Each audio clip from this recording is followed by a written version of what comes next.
We're joining Bob Holmes, former National Geographic photographer and 5 times recipient of Travel Photographer of the Year Award. He'll be showing us his secrets for amazing lighting.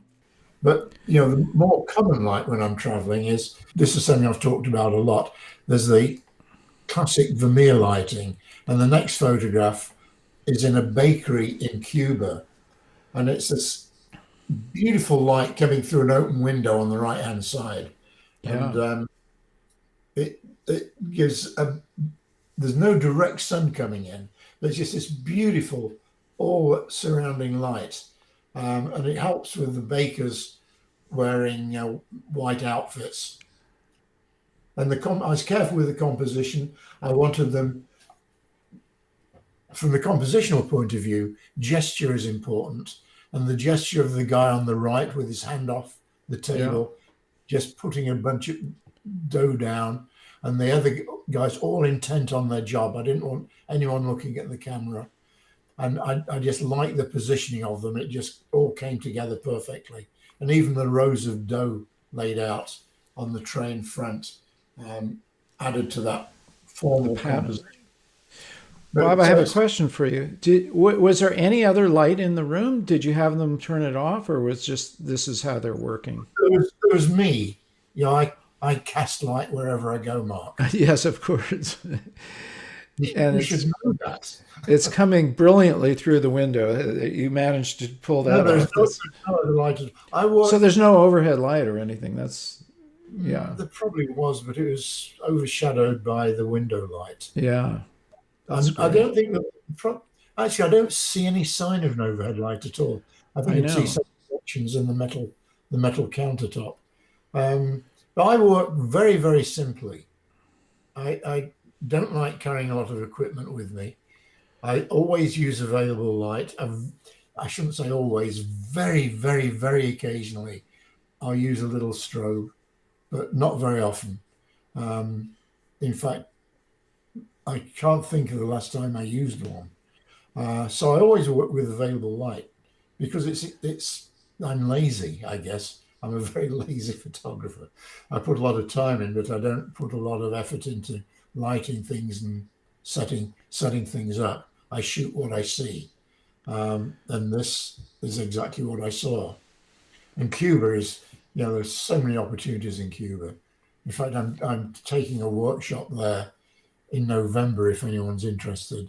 Absolutely. As you'll see, all these photographs I'm showing off from Cuba, places we'll be going.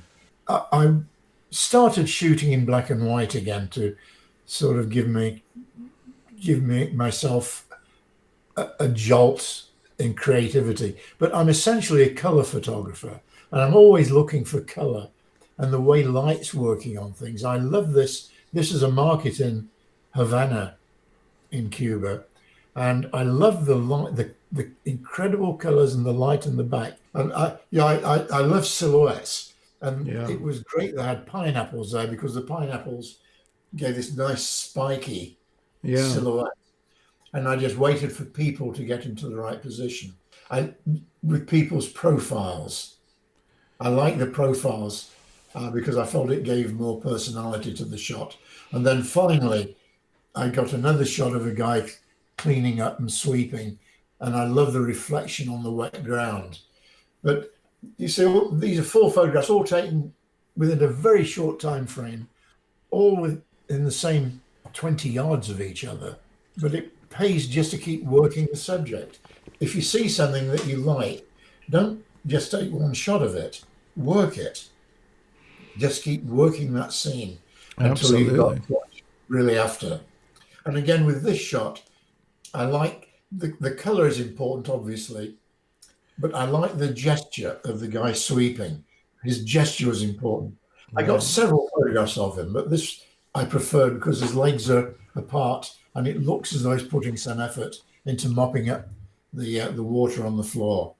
We've looked at the light coming from, with the bakers, this broad Vermeer type lighting. The other kind of lighting, which is not so easy to find always, is light that comes from within the frame. There's no outside light here. But the other thing about this is the way that your sensor responds to color temperatures. And I love mixed colors. I love mixed light sources because they give so many different colors. We have a warm tungsten light on the right, a white light in the middle, and this green fluorescent light on the left. And I just love this feel, and I like the feel of mystery. And the next few slides will illustrate this. I think the next one is the same. You're not quite sure what's happening. I love this moody, sort of mysterious night photography. And I like stories with different stories within the frame, using a wide lens of the previous shot. With the wide lens, there's a guy inside watching television. In this shot here, Oh yeah. you see him sitting there in his house and see down the street as well. And I love this juxtaposition of things in the frame with multiple things happening. And these were all taken over a couple of nights in Havana. But the colors, the colors were just phenomenal. But you have to know, the important thing is to know how your camera is going to respond to this. It's not just a question of seeing something and grabbing a photograph. You've got to know that your camera will respond in this way. In this shot, these were illuminated by lights from mobile phones. So all these Amazing people, it's just light from the phone that's lighting it up. I used a wide angle again, probably 20 mil, maybe even a bit wider. So she wasn't really aware that I was taking a photograph, but I wasn't hiding the fact. And Cuba's great. Cuba's a wonderful place to take photographs of people. The people are so friendly. The composition was intentional because I wanted to tell a story as well. And it's more than just a photograph that I like as a photograph. It illustrates the fact that people in Cuba now have cell phones and that they congregate in certain hotspots where they can get a Wi-Fi signal. And we do it as well. You go to these certain places in the few towns in Cuba that have these hotspots, and you'll sometimes see dozens of people all on their phones because it's the only way they can get access to the internet. But again, all these photographs show more than just a straight street scene. There's something going on in addition. This is a bar. And again, I spent time here shooting this because, again, I like the two different light sources, the tungsten light and the fluorescent inside.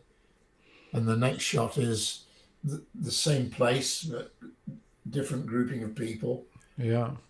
So I'll hang out in a place and shoot different configurations.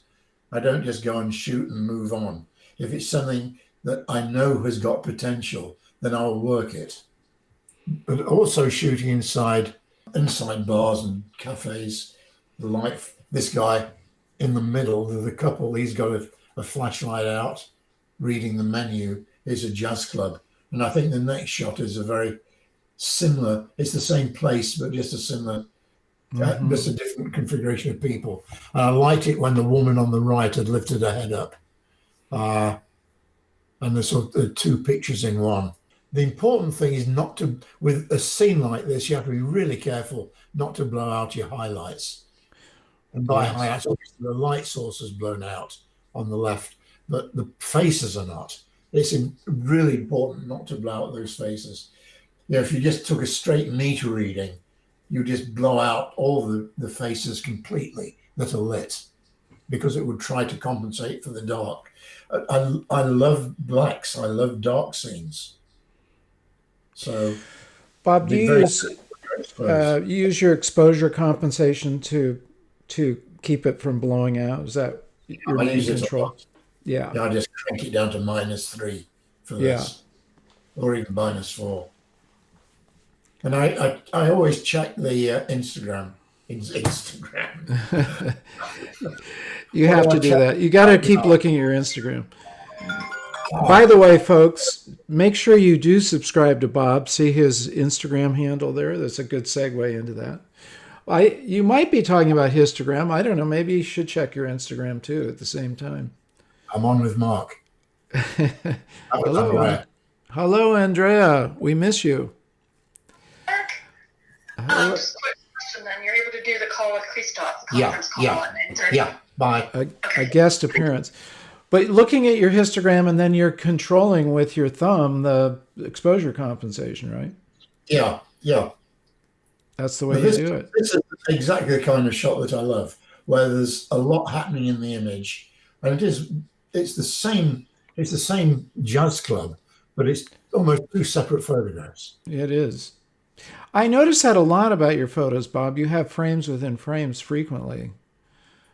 Well, I don't like photographs that are too simplistic. Yeah.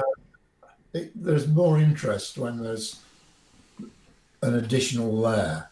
Yeah, exactly. Please subscribe and enable the bell so you don't miss any of our new shows. Like the video and please share it and leave your comments. I love hearing from you. And remember to get out and capture your own images of life.